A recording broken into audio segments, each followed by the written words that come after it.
اس کی طبیعت میں اتنا سرور اور نشاط بھر رہے تھے کہ اس کا دل چاہ رہا تھا کہ وقت تھم جائے اور ہمیشہ وہ یوں ہی اڑتی رہے۔ اچانک اس کے اڑنے کی صلاحیت ختم ہو گئی اور وہ زمین پر آ کر ٹھہر گئی۔ ایک دفعہ پھر وہی ہیولا اس کے سامنے تھا۔ اس دفعہ نائمہ کے دل میں اسے دیکھ کر کوئی خوف نہیں آیا، بلکہ ایک تجسس تھا۔ اس نے پوچھا، تم کون ہو؟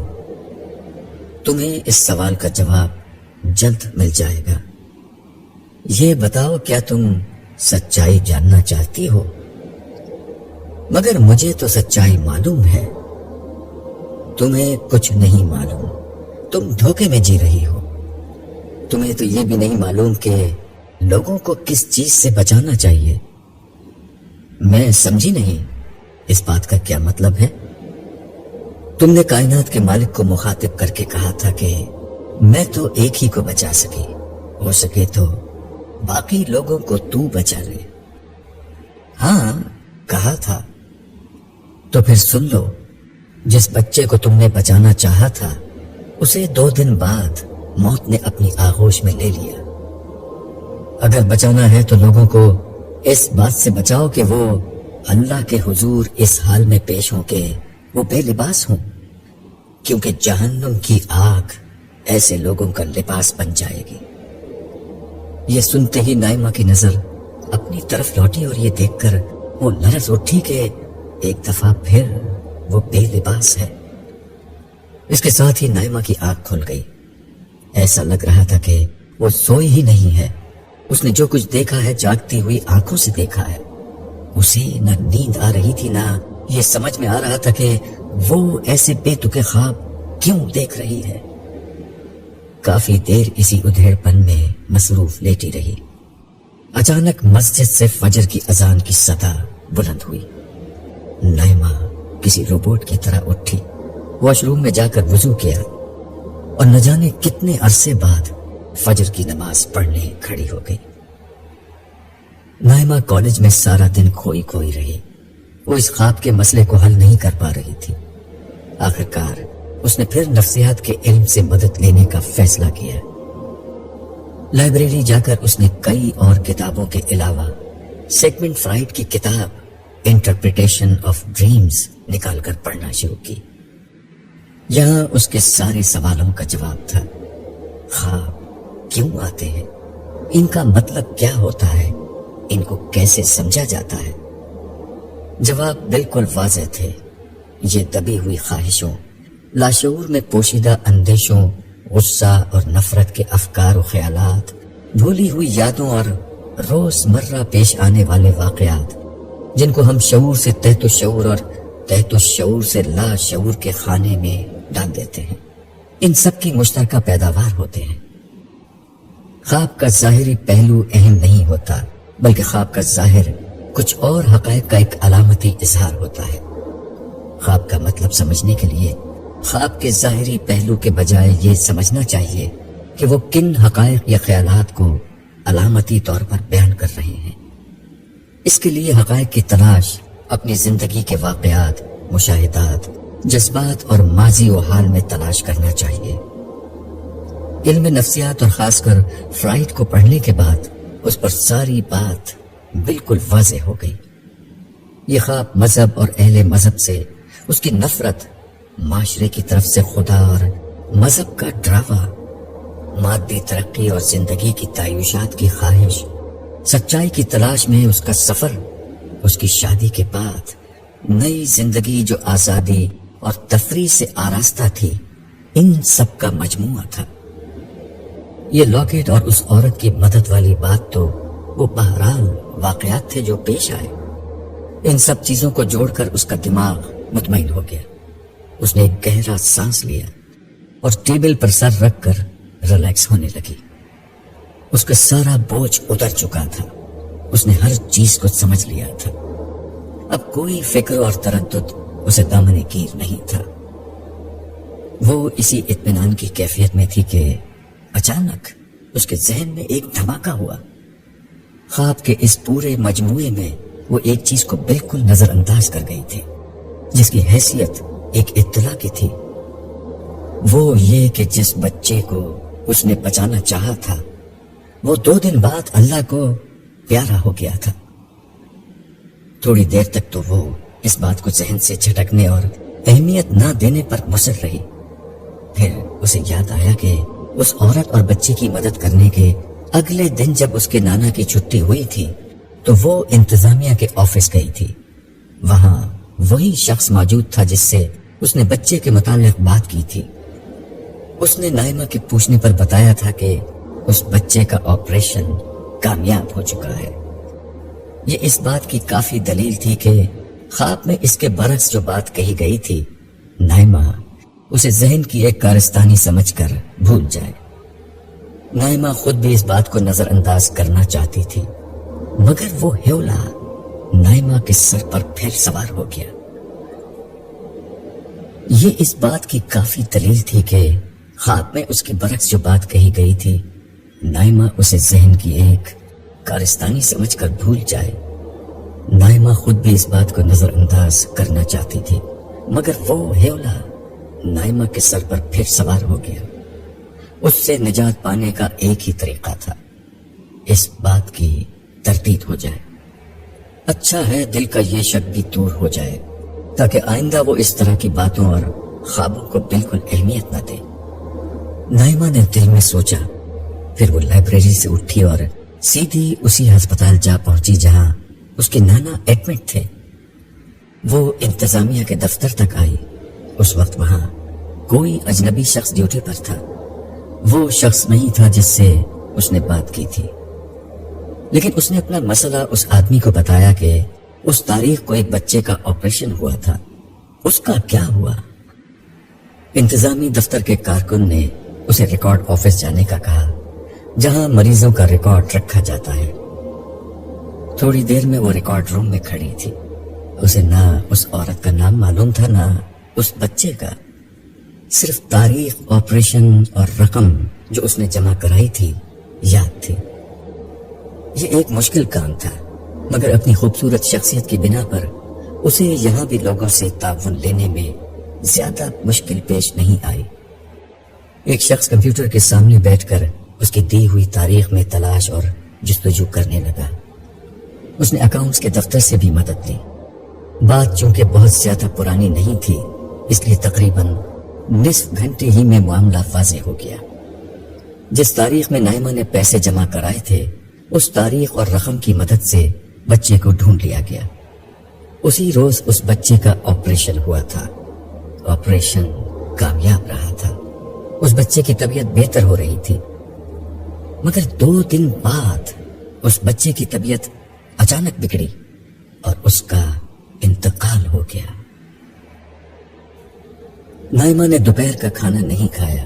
وہ ہسپتال سے سیدھی گھر آئی تھی اور خاموشی سے کمرے میں جا کر لیٹ گئی تھی۔ ماں نے کھانے کا کہا تو کہہ دیا کہ کالج میں دوستوں کے ساتھ کھا لیا تھا۔ وہ خاموش لیٹی صرف ایک بات سوچ رہی تھی۔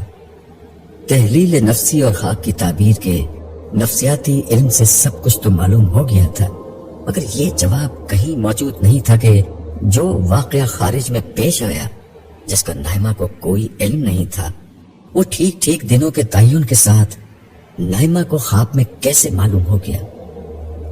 اس ہیولے نے یہ کیسے بتا دیا کہ جس بچے کو اس نے بچانا چاہا تھا، جس کی خاطر اس نے اپنے محبوب ترین متاع کو بیچ دیا تھا، وہ ٹھیک 2 دن بعد مر گیا؟ یہ کیسے ممکن ہے؟ یہ سوال ہتھوڑا بن کر بار بار اس کے دماغ پر ضرب لگا رہا تھا۔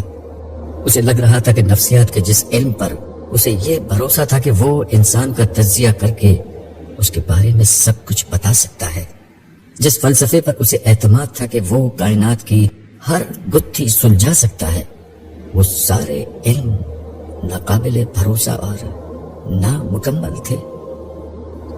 حقیقت اور سچائی کہیں اور تھی، کسی برتر جگہ پر۔ سوچتے سوچتے اس کے ذہن میں پہلے خواب کے بعد پیش آنے والے واقعات گھومنے لگے۔ لباس تقویٰ کا جو مطلب عبداللہ بتا رہا تھا، اس سے اسے اپنی برہنگی کا مطلب سمجھ میں آنے لگا۔ قرآن اللہ کی کتاب ہے اور محمد صلی اللہ علیہ وسلم اللہ کے رسول ہیں۔ اس کے جو دلائل عبداللہ نے دیے تھے اور جنہیں اس نے صرف اس وجہ سے نظر انداز کر دیا تھا کہ یہ سب کچھ دشمن جاں عبداللہ کہہ رہا تھا، اب اس کی بنائی ہوئی فصیلوں کو توڑ کر اس کے دل و دماغ کی سلطنت میں اپنی جگہ بنانے لگے۔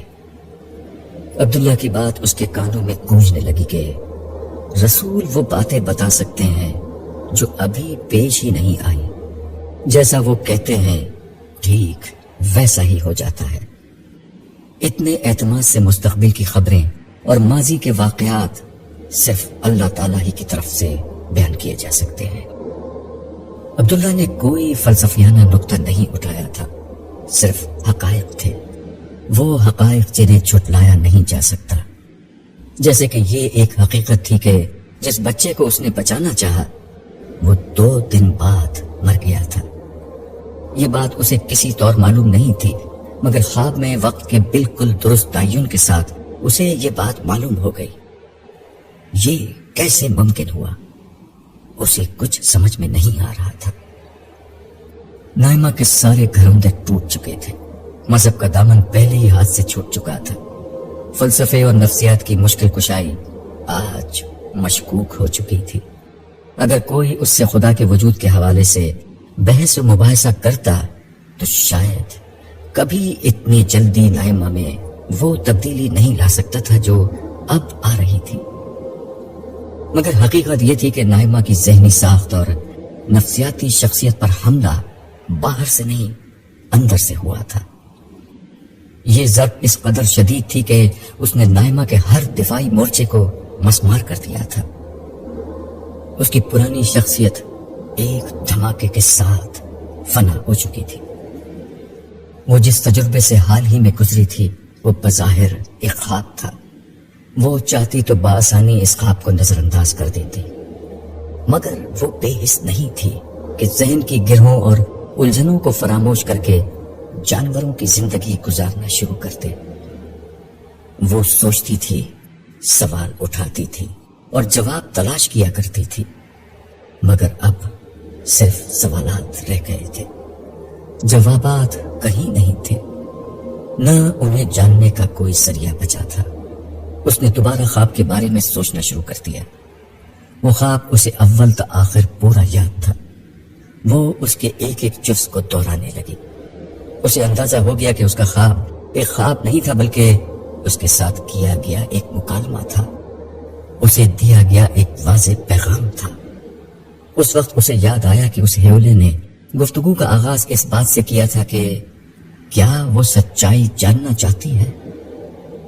ایک لمحے میں نائمہ کے ذہن میں بجلی کی طرح ایک خیال گوندا، اگر یہ سب خدا کی طرف سے ہے تو اب اس مکالمے میں اگلی بات میں کروں گی۔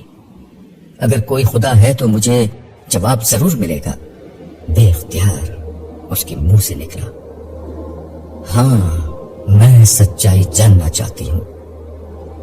یہ کہہ کر وہ اٹھی اور وضو کیا اور ظہر کی نماز پڑھنے لگی۔ وہ جیسے ہی سجدے میں گئی اس کا دل بھر آیا۔ وہ روتے ہوئے کہنے لگی، پروردگار میں تجھے نہیں مانتی تھی، اس لیے کہ میرے بہت سے سوالوں کا جواب کہیں نہیں ہے۔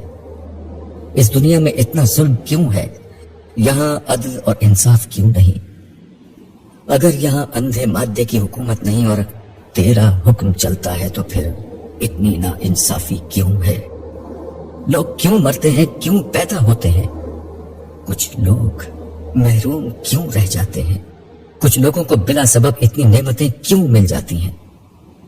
تو ہے تو سچائی لوگوں کو کیوں نہیں بتاتا؟ کیوں تو نے فلسفیوں اور مذہبی لوگوں کو یہ اجازت دے رکھی ہے کہ جو چاہے کھڑے ہو کر تیرے نام پر کہتے ہیں؟ تو خود کہاں ہے؟ تیری سچی رہنمائی کہاں ہے؟ پروردگار، میں اپنے دل سے ہر تعصب اور ہر نفرت ختم کرنے کے لیے تیار ہوں۔ میں اقرار کرتی ہوں کہ محمد صلی اللہ علیہ وسلم تیرے رسول ہیں۔ مجھے ان کی رسالت کا یقین اس شخص نے دلایا ہے جس سے مجھے نفرت ہے، مگر وہ بات ٹھیک کہہ رہا ہے۔ میں اس کی نفرت کے باوجود یہ اقرار کرتی ہوں کہ وہ سچ کہہ رہا ہے، مگر ابھی پورا سچ مجھے معلوم نہیں ہوا۔ میں اس خدا پر کیسے اعتماد کروں جو ظلم پر خاموش رہتا ہے؟ میں اس خدا سے کیسے محبت کر لوں جو محرومیوں کو جنم دیتا ہے؟ میں اس خدا پر کیسے یقین کروں جو سچ کھول کر نہیں بتاتا؟ نائمہ بہت دیر تک روتی رہی اور سجدے میں مسلسل یہ دعا کرتی رہی،